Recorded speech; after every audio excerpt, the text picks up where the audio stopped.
Hello, Professor Don. Thank you for reviewing this video. This will be the last one. Bittersweet, but let's just jump right into the final exam questions. I was assigned to actually Group 2, but there were no participants, so I took the liberty of doing Group 3's questions. They were assigned to the Chapter 4 listening. So I'll jump right into those questions and get those answers going. The first question that one of my classmates asked was, does technology improve communication skills? Why or why not? Technology does improve communication skills. I'll use the workplace for example. Most things probably years and years ago were done via the mail or via on horses. Nowadays we have things as emails, Yahoo, AOL, Google. We also have video conferences, teleconference. All of these things create more efficiency and we save so much more time. So it definitely improves communication, definitely. Some things you will lack things as face-to-face interaction, those nonverbal cues that you try to communicate via messages, which is a bit more harder to communicate. But I think overall technology has definitely improved our communication, definitely in the workplace. Also in the aspect of friends and family, you can kind of get messages done quicker via text messaging. We also have things such as applications that allow you to speak to people overseas, which is definitely beneficial as well. So I'd say overall, yes, there are pros and cons, but overall, yes, technology has definitely improved communication skills.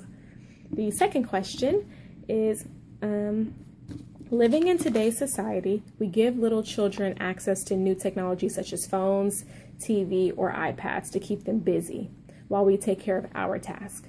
The question is, how does this affect the developing listening skills of the future generation? I think this is not a very, it definitely does not benefit our society, our new generation in a positive way. It definitely affects us in a negative way. Our Chapter 4 has a thing called the listening process, and one of the stages is remembering.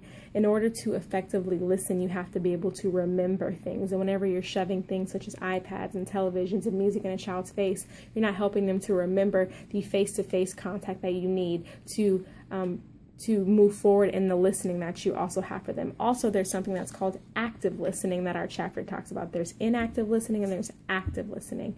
Active listening means you are full on giving someone your full attention and listening to what they said, and then you respond, you reiterate what they've said, and you reiterate what they say in words and also in feelings as well. So it's very important to create that in our generation, and technology is not helping us to create active listeners in children. Children will be so engaged in their technology that they begin to see minimum need for face-to-face interaction. Or if you're telling a kid, look at me when I'm talking to you, if you're shoving an iPad, they feel no need. So you're kind of talking to them and they're kind of just doing their own thing.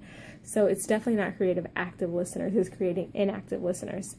The next question is, at the rate of improvement within technology, will voice text messaging will become the new way of communicating within a family setting? I'm going to try to read that one more time just for my own sake as well.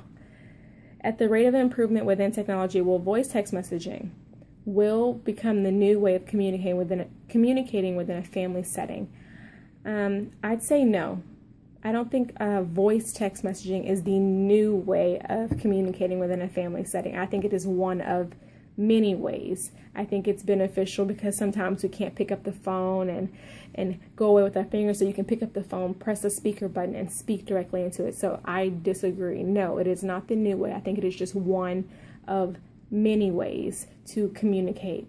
I don't think it's helping effectively communicate, because it's kind of hard to communicate gestures, body language, eye contact, things of that nature, kind of the nonverbal cues.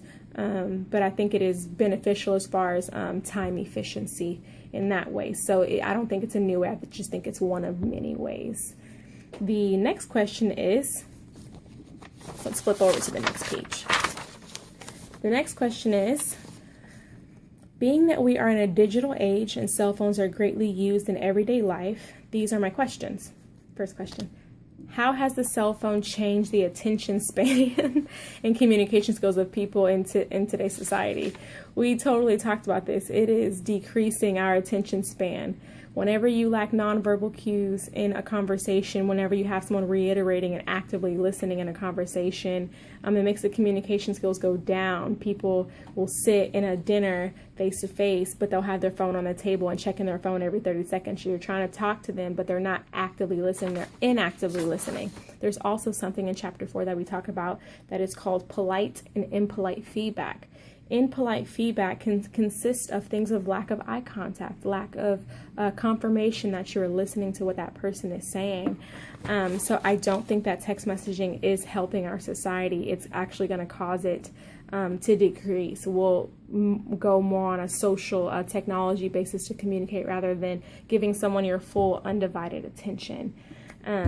So those are all of the questions that are regarding chapter 4, listening. The last question that I'm going to refer to is my own personal question, which was done in a different subject, and it was about nonverbal communication, not listening. The question that I asked my classmates was, why is nonverbal communication so valuable and necessary to maintain a healthy face-to-face communication?